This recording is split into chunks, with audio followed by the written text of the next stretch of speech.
अस्सलाम वालेकुम मेरे दोस्तों, मेरा नाम है साद और आज है काफ़ी ज़्यादा स्पेशल वीडियो क्योंकि इस वीडियो के अंदर मैं अनबॉक्सिंग करने वाला हूं आपके लिए iPhone XS Max की। अब पिछले साल मैंने आप लोगों से वादा किया था कि मैं iPhone X की अनबॉक्सिंग करूंगा और कुछ रिस्ट्रिक्शंस की वजह से मैं आपके लिए वो अनबॉक्सिंग नहीं लेके आया, जिसका गिल्ट मेरे अंदर बहुत अरसे से था। और मैंने कहा था जब भी नया मॉडल आएगा iPhone का या इसका अपग्रेड आएगा तो ज़रूर मैं आप लोगों के लिए इसकी अनबॉक्सिंग लेकर आऊँगा। अब बात ऐसी है कि अगर आप लोग आगे भी इस तरह की एक्सक्लूसिव अनबॉक्सिंग देखना चाहते हो तो नीचे सब्सक्राइब कर लो, नोटिफिकेशन बेल भी ऑन कर लो, क्योंकि इस तरह की वीडियोस मैं आपके लिए लाने की कोशिश करता रहूँगा और लेकर भी आऊँगा। तो जहाँ पर भी हूँ आज जितनी भी एक्सक्लूसिव अनबॉक्सिंग आपको लिए लेके आया हूँ इस आईफोन की, क्योंकि मेरा चैनल कोई इतना बड़ा चैनल नहीं है और बहुत बड़े बड़े चैनल भी अभी इस फ़ोन की अनबॉक्सिंग नहीं लेकर आए। तो पहले अनबॉक्सिंग कर लेते हैं और मेरी बूथ ही नहीं देखेंगे, हम डब्बा देखेंगे।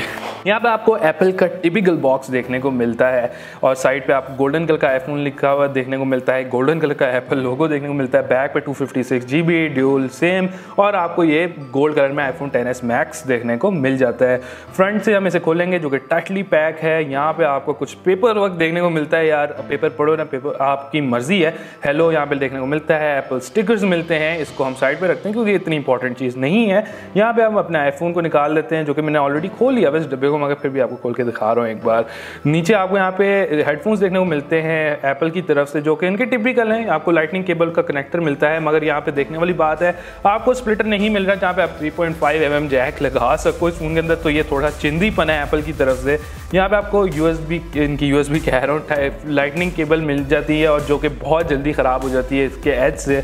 यहाँ पे आपको वही अडेप्टर देखने को मिलता है जो सारे आईफोन्स के साथ देखने को मिल रहा है आपको, और स्टैंडर्ड है लाइट फास्ट, इसके अंदर कोई चार्जिंग वगैरह आपको देखने को नहीं मिलती, वो एप्पल कहता है आप अलहदा से खरीदो। यहाँ पे आपको बूट करके इस फोन को दिखा देता हूँ, ऑलरेडी मैंने सेटअप कर लिया हुआ होगा क्योंकि ये पहली बॉक्स खोला तो मैंने आपको दोबारा खोल के एक बार दिखा रहा हूँ।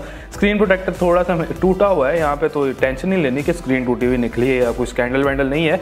यहाँ बैक पे आपको ये बहुत ही खूबसूरत डिवाइस है यार, पकड़ के मज़ा आ जाता है इस डिवाइस को, ऐसे ब्रेक लगती है आपने कोई एल्युमिनियम की पकड़ी हुई। गोल्ड कलर बेजल्स भी बहुत सॉलिड देखने को मिल जाते हैं और ये ऑलरेडी बूट अप हो चुका हुआ है यहाँ पे साइड पे, मगर नीचे से यहाँ पे आपको एक ही पोर्ट मिलता है, यहाँ पे आपको कोई भी हेडफोन जैक नहीं मिलता।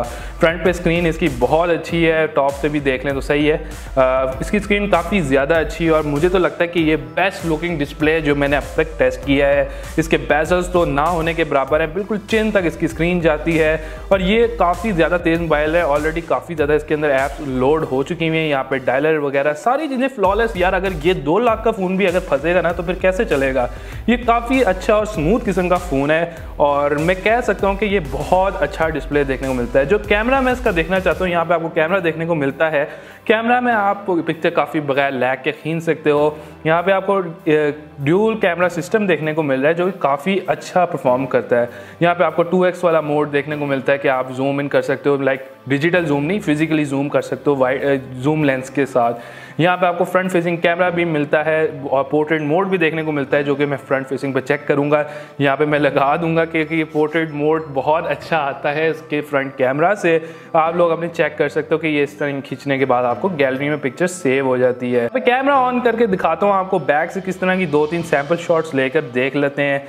यहाँ फ्रंट पे मैंने एक आध शॉट खींच ली है, बस अब इसकी फ्रंट कैमरा वगैरह टेस्ट कर लिया। हम इसके बैक कैमरा को चेक कर लेते हैं। बैक कैमरा पे भी आपको काफ़ी ज़्यादा अच्छी परफॉर्मेंस देखने को मिल जाएगी। यहाँ पे हमारा लेजेंड फ़ोन पड़ा हुआ है, उसकी पिक्चर देखते हैं या स्नैपशॉट में लेंस भी लगा दूंगा, आप देख सकोगे। ओवरऑल ये फ़ोन बहुत अच्छा है और मुझे काफ़ी ज़्यादा पसंद आ रहा है, दिल नहीं कर रहा हाथ से छोड़ूँ। मगर अब जो फीचर मैं सबसे पहले टेस्ट आउट करना चाह रहा था वो था इसका कैमरा, क्योंकि बाकी कुछ चीज़ें तो सेम ही है आईफोन X वाली। जो डिफरेंस आया वो इसके कैमरे के अंदर है, इसके पोर्ट्रेट मोड के अंदर है। जो कैमरा मैं इसका टेस्ट किया था तो मैं फ़ैन हो गया उसके कैमरे का। हालांकि हम काफ़ी लो लाइट कंडीशंस के अंदर थे और सारी लाइट मेरी टेबल पे थी और मेरे फेस और मुंह की तरफ कोई लाइट नहीं थी कमरे में, तो सेल्फी के अंदर भी इसने काफ़ी अच्छा एज डिटेक्शन की। पोर्ट्रेट मोड की ये पिक्चर है, ये मैंने फ़ोन से लिया, आप लोग देख सकते हो। और कहने को तो ये कैमरे की पिक्चर लगती है, लाइक DSLR टाइप पिक्चर है और बहुत से लोग नहीं पहचान पा रहे थे कि मैंने पूछा भी था यार ये तस्वीर देखो ये किसकी लग रही है, तो वो कहते थे कैमरे की यार 50 mm से ली होगी तुमने। बट आई थिंक ये कैमरा बहुत अच्छा है। इस फोन का फ्रंट फेसिंग कैमरा इसका अनमैचेबल है और मेरे ख्याल में ये एप्पल जस्टिफाइड करता है अपने कैमरेज को नई टेक्नोलॉजी के साथ। वेरिएबल अपर्चर बहुत अच्छा फीचर है, मुझे बहुत ज़्यादा पसंद आया। अब प्राइस की बात है तो ये 2 लाख रुपए का फ़ोन है, ये कुछ सस्ता फ़ोन नहीं है, काफ़ी महंगा फ़ोन है। मेरे मुताबिक ये फ़ोन तकरीबन लाख रुपए से तो ऊपर होना चाहिए डेफिनेटली, क्योंकि ये प्रीमियम फ़ोन है। बट 2 लाख रुपए यार लाइक बहुत ज़्यादा होते हैं। इसमें 2 बाइक्स आ जाती हैं, कुछ भी कर सकते हो यार, लोगों की फीसें चली जाती हैं इतने में। तो आई थिंक ये थोड़ा सा कम होना चाहिए, लाइक ये बहुत ज़्यादा प्राइस है। आपका क्या कहना है, क्या इसकी प्राइस ज़्यादा होनी चाहिए, कम होनी चाहिए, या जो भी आपका इसके बारे में राय है वो ज़रूर मुझे बताइए। इसी तरह के मैं आपके लिए अनबॉक्सिंग लाता रहूँगा, बस आप लोगों का सपोर्ट चाहिए। Thank you for watching.